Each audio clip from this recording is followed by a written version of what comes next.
Okay, so we're going to do the proof of difference of two squares as I explained in the last video.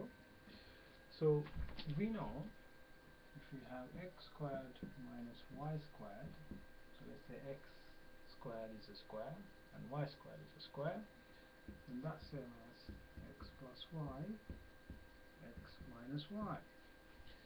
So that's what I showed you last video. Now let's do the proof of this. So the proof, okay, so you might think people just made these things up, so I'm just showing you it's not something people just made up. These things are actually real. So let me just start from the right hand side. So the right hand side says x plus y times x minus y. Now if you watch my video of expanding brackets, so let's do this.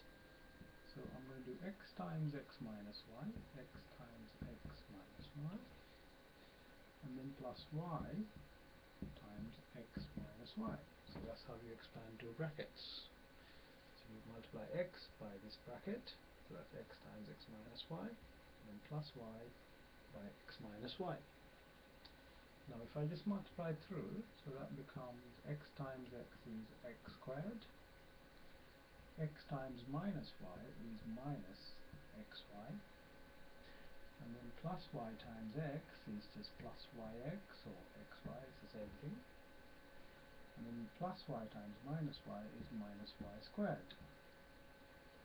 Okay, so now you can see here we have minus xy plus xy, and they cancel each other out, so we end up with x squared minus y squared, and that is the proof that x squared minus y squared is going to be equal to x plus y, x minus y.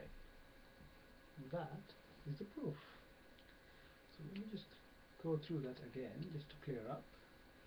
So we have x squared minus y squared equals to x plus y, x minus y.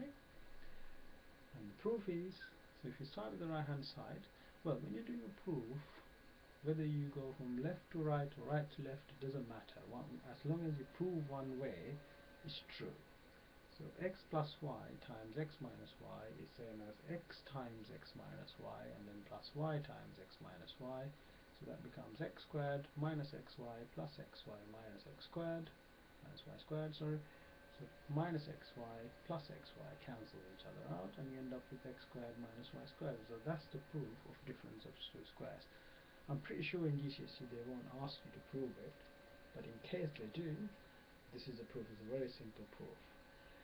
Now in my next video I'm going to do some complicated questions from difference of two squares. It's going to be a letter and a number combined together, and we'll see how we do those questions in the next video. So I'll see you soon.